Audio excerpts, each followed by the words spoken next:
let's just take a couple of breaths just to settle ourselves in. So deep breath in and out. Another deep breath in and out. Now fill your lungs with love. Breathe out any fear that you might have. Breathe in faith. Breathe out any doubt. Let's breathe in love again. Let's breathe out love to all of our family, friends, everyone around us. As I say each time, just take a moment as you either start your day, end your day, during your day, just to stop. It's literally 3 or 4 deep breaths, probably around about 4 at least, just to settle your nervous system. Can you already feel it? We breathe consciously, or unconsciously, should I say, throughout the day. However, if we're really honest, most of us actually do this shallow breathing. We don't actually even realize it. It's when we get into that deep belly breathing that we, good morning, Shelley. I love you joining me. When we get into that deep belly breathing, that can you actually feel it? Does anybody else notice that you kind of sometimes even get a little bit lightheaded? And that's really because we're not breathing deeply enough all of the time.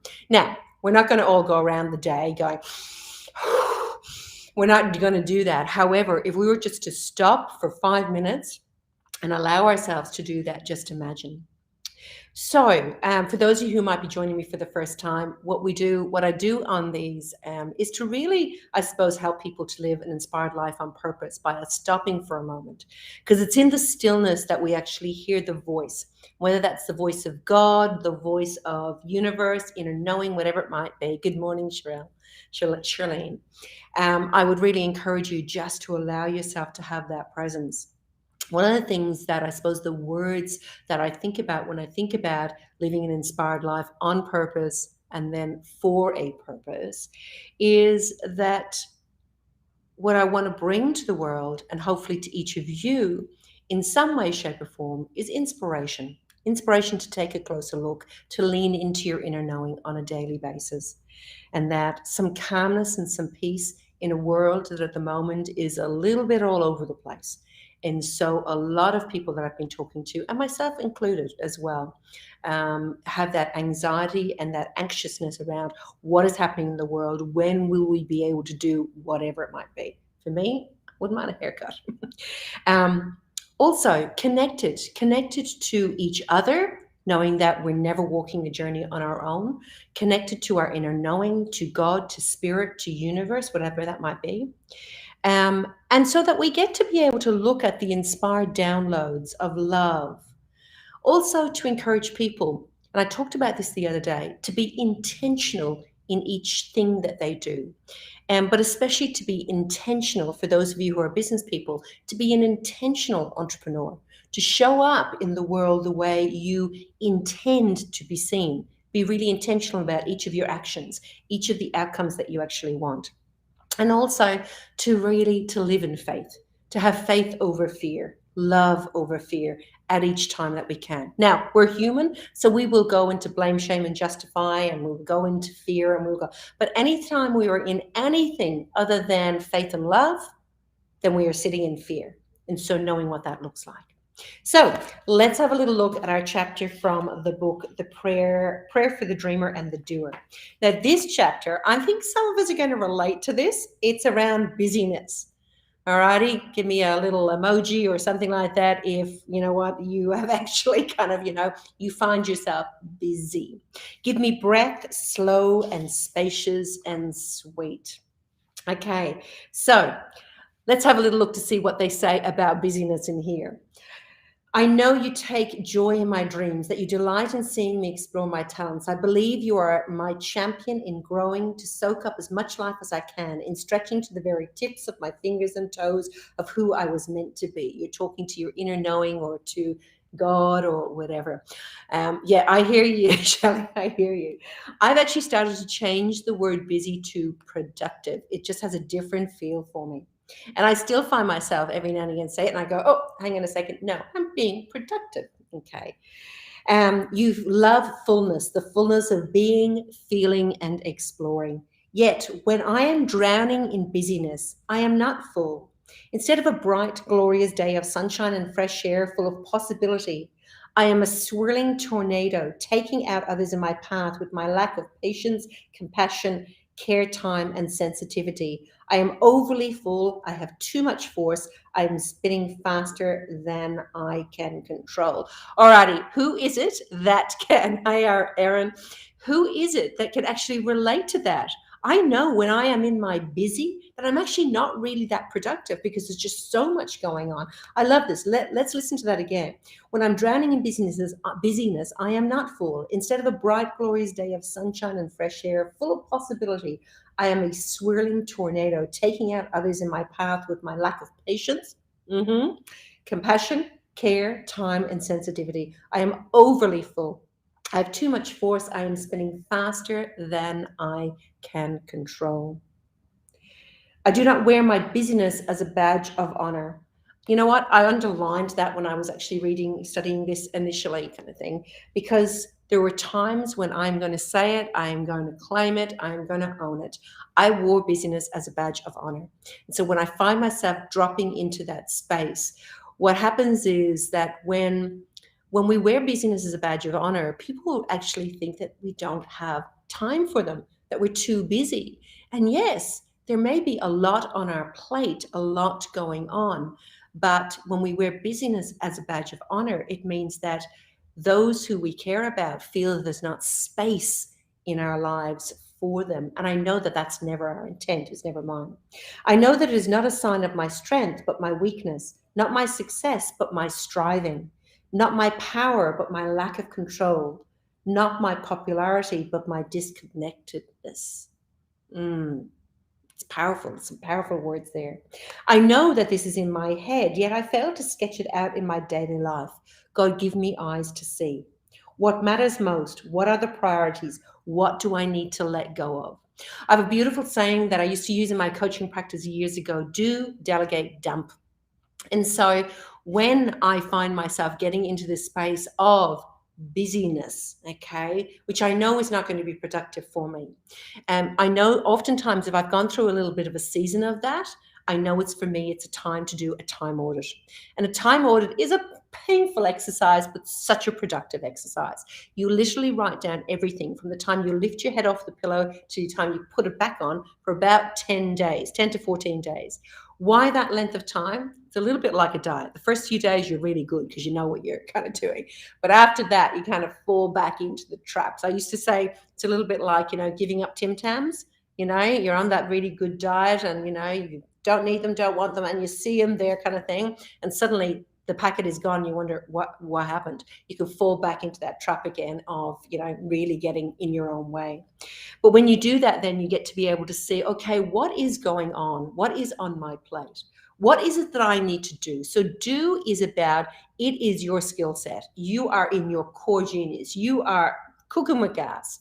Okay, there is an ease and flow about it. Doesn't mean that it's easy, but there's an ease and flow about what it is that you do. And it is what you were designed. You can definitely see that you were on purpose. Okay, delegate are those things that, yes, you could do, and that it's not in your core genius, but you know what? There are other people around you that could do it so much better.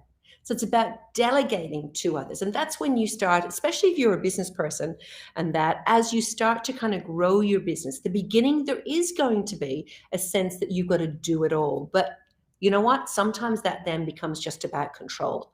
What can you let go to delegate or outsource? Okay, because you know that somebody else is going to do it so much better than you, and the time. When I remember back when I was building my Tupperware business many, many, many moons ago now. In fact, probably close to 30 years ago now. But my beautiful mentor Louisa, she said to me, she says, "Think about it, okay?" And this was it was a conversation. She said around, I had little kids at the time, 3 under 5, and so it was. She was talking about, doing all the things. So, for example, stamping the catalogs. I didn't need to stamp the catalogs. One of the kids could stamp the catalogs for a few dollars, kind of thing. cleaning. It took me all week to do the cleaning. And with little ones, I would walk around. And so the beautiful Mary, I remember, was the first beautiful, beautiful lady who would come in on a Thursday. And I would walk into the house and I would just kind of stop the kids. I'd look in, it was just beautiful and that kind of thing. And then let ragged. But what I knew throughout that time was that it would take me hours to do the same job that Mary did in 3 hours. It was a little house in Adelaide. And it cost me, back then, it cost me probably about $50 for the 3 hours. I could go and sell and make at a Tupperware party and make enough money at one party to pay for my cleaning for a month or sometimes 2 months. That was a much better spend of my time. And so I knew my house was never tidy per se because I had kids and that, but I always knew it was clean underneath. And I've been so blessed over the journey, including the amazing Shelley, who is on here, to have some beautiful people come in and out of my life that have actually been able to serve in that way. But it was just smart thinking, because I was able to then delegate, because oftentimes we think, I can't delegate that because I can't afford to. But if you're in your core genius, you will make the money to pay for what it is you're delegating tenfold by doing that and focusing on that instead of worrying about having to do this other job over there. And you can look at that in whole areas. So for example, at the moment, I'm outsourcing some graphics and that I want done. It is going to, for the amount of course that I'm going to do, it would take me hours to try and play around with graphics, where somebody else will do it in probably, 30 to 40 minutes. So think about what you've got going on that's in your busyness. Why can I not breathe? I know it's not from you, so it must be from something that I can cast out and call for your help to calm. So that's the delegate. Make sure that we're delegating. And the last D is dump. There are some things that you're doing right now that actually, you know what? I know that when we look sometimes even in our own business, they're done but we've always done them. Well, do they still serve us? Do they still serve us now as what they did? And oftentimes we'll find actually no. There's a report that can be run for that, or there's a way to be able to do that differently, or whatever it might be.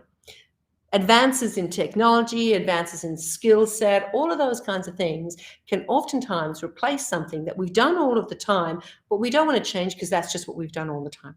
So it's your task, should you choose to accept it, is to choose a 10-day block where you go, yep, I am going to do a really full-time audit. I'd love for you to share your experiences around that with me. So literally you start at the beginning of the day, and every hour just take 2 minutes to write down what you've done in the previous hour. Then after 10 to 14 days, you sit down with some highlight pens and you start to analyze. Where is it that I'm using my core genius? Where are things that I could actually delegate? And where are things that kind of go, you know what? That is not serving me. That is not going to be add value to my life, to my business, to my family. And that might kind of give you a little bit of an idea.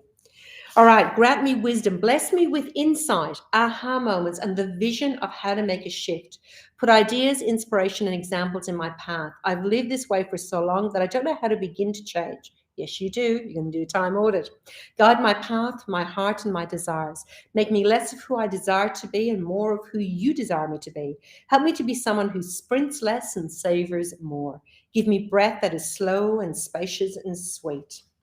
So what were some of the questions here?